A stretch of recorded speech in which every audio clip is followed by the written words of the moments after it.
Well, hello, my dear friends. Welcome back to another episode of Unbottled Potential. I am your host, Amanda Kuda, and today I am kicking off a series about one of the most important topics that comes up for my clients, that comes up for my students. It is the thing that I am always debunking fears around, and that is friendship and socializing as an alcohol-free person. And I can totally get where this can come up as a big major fear point when you are starting your alcohol-free journey, because alcohol is such a tremendously valued social lubricant in our society. So today I want to tackle one important element that everyone is always concerned about, and that is how to quit drinking without losing your current friends. And I actually have a very unique perspective on this. So I want to give you a little bit of a different outtake on what to do about your current friendships when you are changing your relationship with alcohol, specifically if those friendships have been based around drinking. So we're going to kick off today with this topic, and then I have some fun guests coming in and a couple of other deep dive solo episodes with just me coming up over the next week or so. So if you are loving this topic, I would love to hear from you. I would love to hear your questions over on Instagram. Always hit me up if there's something that you want to hear about.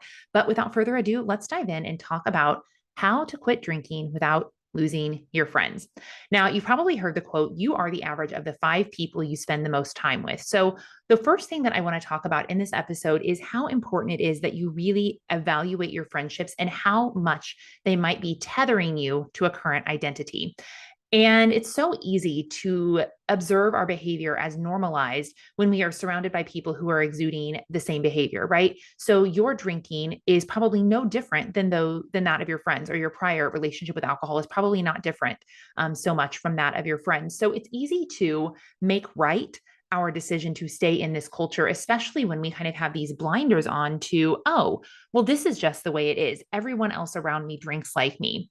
And I certainly went through this when I wanted to quit drinking. You know, some of you know that I had just moved to Austin, Texas.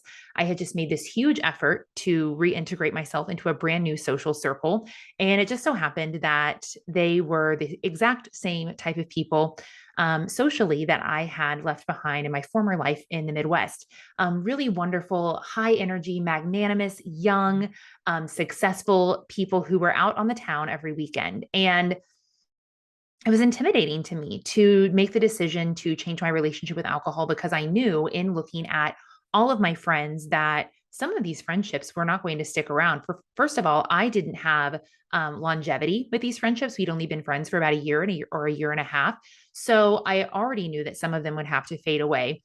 And however, I probably put myself in a little too much gloom and doom. So I want to share with you what I discovered in this process of rearranging, reimagining, and renegotiating my friendships and letting some of them go ultimately, because sometimes the most powerful thing that we can do if we are ready to grow into the new version of ourselves is to release some of the things that are keeping us tethered to that past identity, keeping us tethered to this average of the 5 people that we're surrounded with. So to be clear, though, I want you to know that this is not an episode about ditching your current friends. This is not an episode about dissing or making wrong or gossiping about your current friends.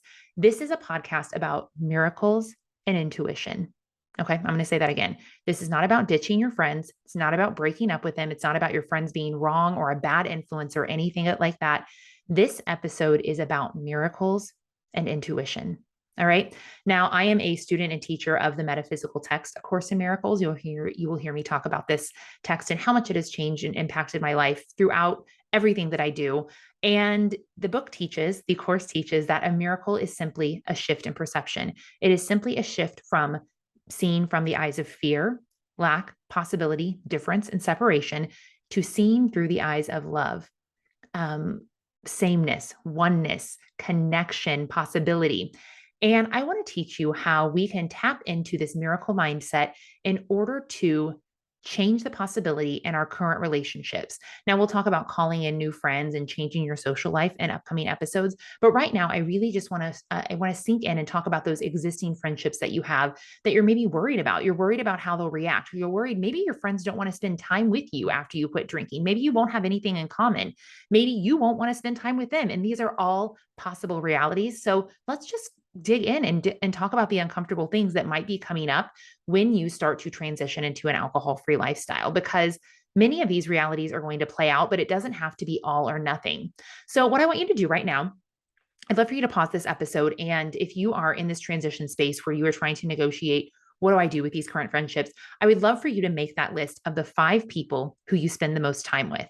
All right. I just want you to be clear on these five people in your core group of friends. And I want you to just call out any perceptions that you might have about what is going to happen to your relationship. Oh, they won't understand. Oh, I don't know how we'll stay close. Oh, all we do is drink. I want you to call out any nasty, ugly, tiny, mad stories that you might have about these friendships and what is going to happen. Or, they're going to force you to drink, whatever it is. They're going to encourage you to drink. They're going to encourage you to stay stuck in this lifestyle. I want you to just call out and admit what ugly, nasty story you might be making up about what's going to happen to this friendship. And then I want you to know that it doesn't have to be true. Miracles are available to you if you truly, truly open up to them. All right.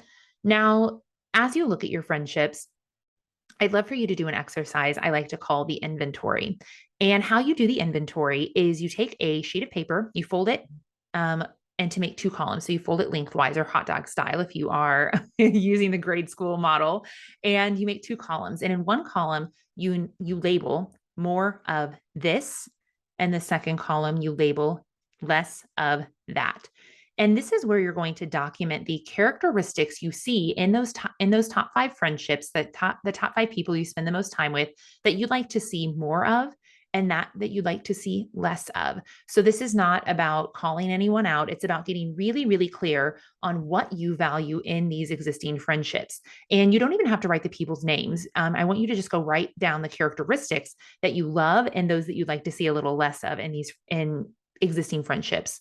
And I want you to look at that and realize that there's probably some recurring themes on both of the lists. Many of the friends you have probably have similar qualities, and they are probably qualities that you have exuded in some way in a past life.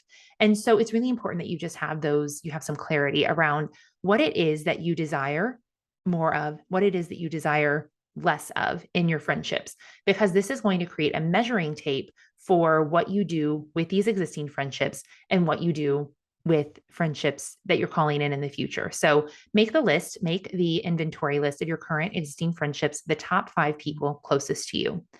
Now, I want you to look at that list and I want you to decide out of these top 5 people, who fell mostly on the more of this list? Who are the friendships that are most aligned with me? And I want you to make sure that you acknowledge that those people are people that you want to maybe just shift the form of your relationship. It's not about ditching them. It's about you shifting your effort and how you show up in those friendships. So if you've always been happy hour friends, if you've always been boozy brunch friends, because you are the one making the change, you are the one who has to initiate the shift in your relationship. So here's my challenge to you. Why don't those, maybe all 5 of them are people who you want to stay close with. Maybe it's 1, maybe it's 2, maybe it's 3, whatever it is. I want you to endeavor to reach out to those friends and create new ways of connecting with them. So if the bar is no longer a yes for you, I want you to invite them to morning coffee. I want you to invite them on a walk. I want you to invite them on activities where you don't have to drink together. All right. Now, that doesn't mean that your relationship will be like that always. I think that you'll get to a point where you can go out and they can have a drink and you don't, and that'll be fine. But as you are in this rebuilding, as you are in this period of gaining momentum, of gaining your stability, I would love for you to just reach out to a couple of your friends and invite them to do non-drinking things with you. And when you're there, I want you to feel out the vibe. Is this friendship really as connected as I may have thought it was months or years ago as a drinker? Do I still feel a warmth and a connection to this person? And this isn't, again, about you judging them. It's not about you saying if their decision to drink is bad, right, wrong, or whatever. It's about you saying, is our connection longer or bigger than drinking? This is about you getting really clear on what level of connection you have with this person. All right. So I want you to purpose to shift your friendship out of the context of drinking. Now, you also have all of these other friends probably on your list of acquaintances, list of people you spend time with. I know for me, I had kind of my 5 core friends, and then we had an extended group of about 10 to 15 people who we would always get together with. And we were always doing events like we would go to this Mexican restaurant on Fridays, and it was called Margarita Fridays. And then that would roll into the evening, and then sometimes Saturday brunch and sometimes Sunday fun day. So all of our activities as a group were around drinking. And I had 3 specific friends in that group that I just knew I catastrophize the fact that they would not understand my decision to quit drinking. They just had this relationship with alcohol that was fun and fancy free. And I just knew that it would never even occur to them to cut back. And so I had this gloom and doom story in my head that they would be silently judging me for the fact that I decided not to drink. And you know what? That feeling, that catastrophizing of those relationships, that feeling of being judged, and projecting that feeling onto them before they even judged me didn't feel good. So here's what I did. I decided to pray for a miracle because I didn't really know what to do at this time. I was fresh in my spiritual journey, I was fresh in my sobriety journey. There was no one talking about this stuff at the time. So I stopped and I said a prayer to the universe. And I encourage you to say this prayer as well. Why don't you just close your eyes with me if you're not driving or doing something where your eyes need to be open, and take a big breath in. And I just want you to say, Dear universe, thank you for showing me how to show up in these friendships. Right now, I am in a state of transition, and I do not know if these friendships are meant to come with me or meant to stay where they're at. Please show me how to show up, how to speak, where to go, how to interact. Show me the innocence in these people so that I know what to do about these friendships. Guide me.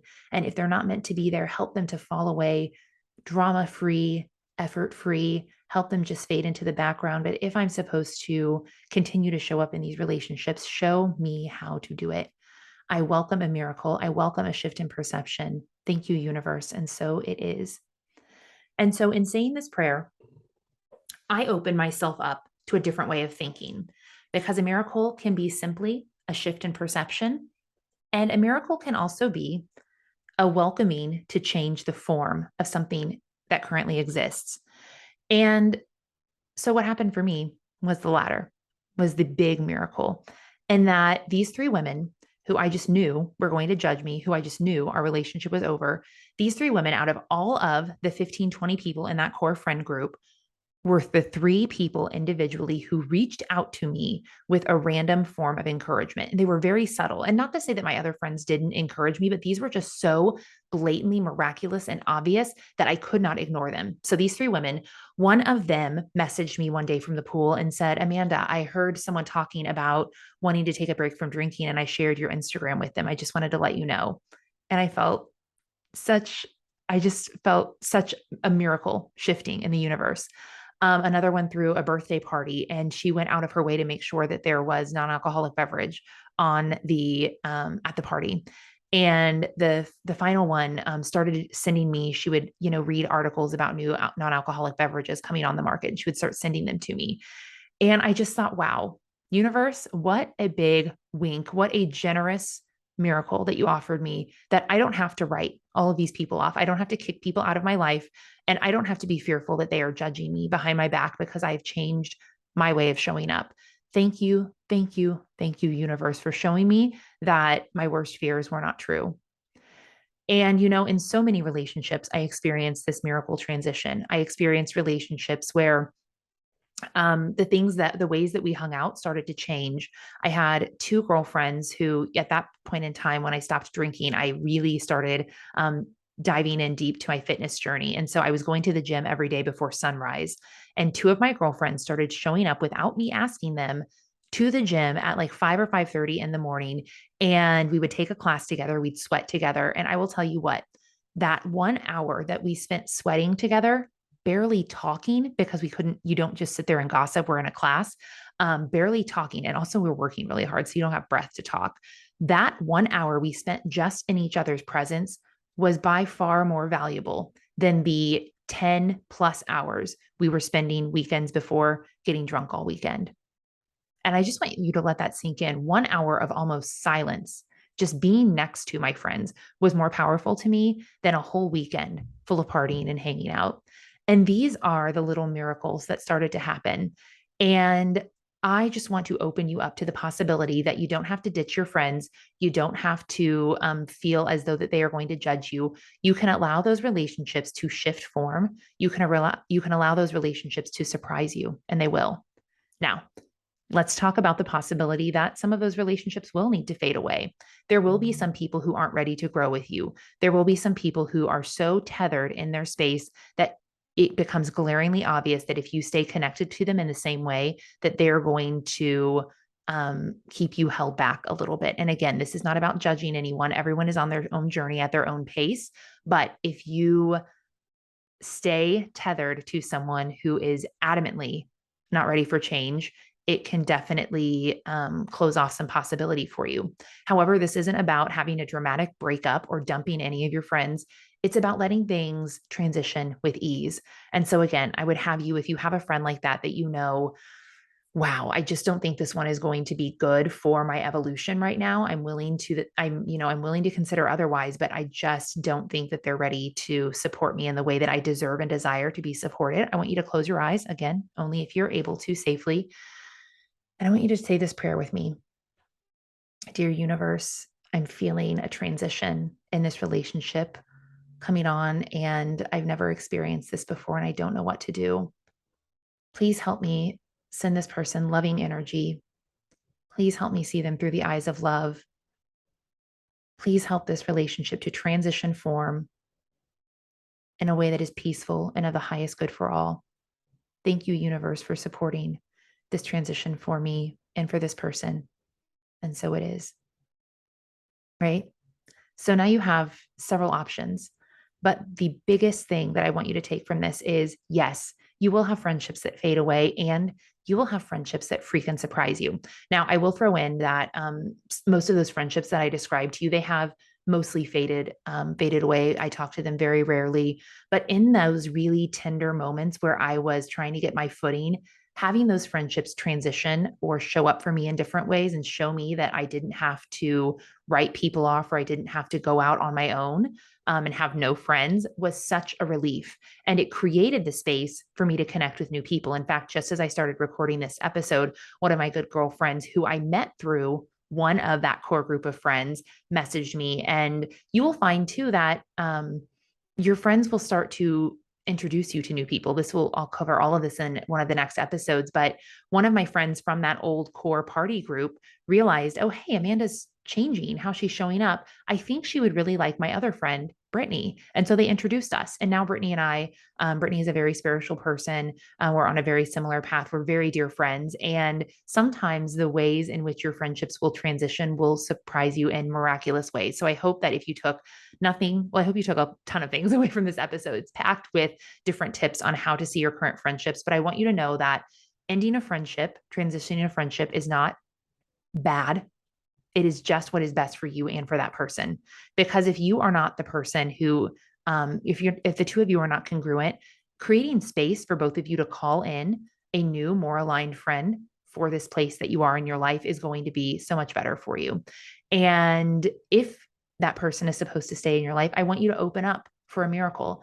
And I want you to know that your friends are not made through length of time. Your friends are made through depth of connection and through the ability to grow and champion one another, to encourage one another. And you are deserving of deep, connected, supporting friendships. And I either want you to find that in your current relationships, or I want to give you the empowerment to say, that's not who this relationship is for me anymore. I'm willing to let it shift form. I'm willing to let it fade away. And I know that I can do that with ease and grace without hurting anyone's feelings, or without just completely ghosting, or without having this dramatic breakup. I truly, truly believe that for you. So I hope that this process of tapping into miracles, tapping into intuition has given you some positive inspiration for your existing friendships. I would love to know how it goes for you. So if you found something in this episode helpful, please screenshot it and share it over on Instagram. And if you are listening to this episode in real time, I am doing a podcast party on September 1st, 2022. So if you are listening to this live, please go to the Apple podcast review section, rate and review this podcast. screenshot that review before you submit it and share it with me over on Instagram, and just DM me the screenshot of your review. And I will invite you to this VIP invite only party that I'm throwing online on September 1st, 2022. If you're listening to this after that date, no worries. I would love to send you an amazing meditation I created to help you unbottle your potential. So rate and review and screenshot and send over to me. Do make sure that you screenshot it before you submit it, though. That way you get a copy of it before it goes into the review process over on Apple. And I am just so grateful to you for, first of all, for just being on the cutting edge. You making the decision to question your relationship with alcohol is putting you as part of a movement. And I truly believe this is the future of health and wellness and potential. And so I'm so grateful for you, to you, for being curious about this and for tuning in and listening and supporting me, and all of the ways that I teach about this topic that I am so passionate about. So thank you so much for listening. I hope to catch up with you over on Instagram, and we'll talk to you in the upcoming episodes about all things social life, socializing, and making and keeping friendships as an alcohol-free person. All right, take care.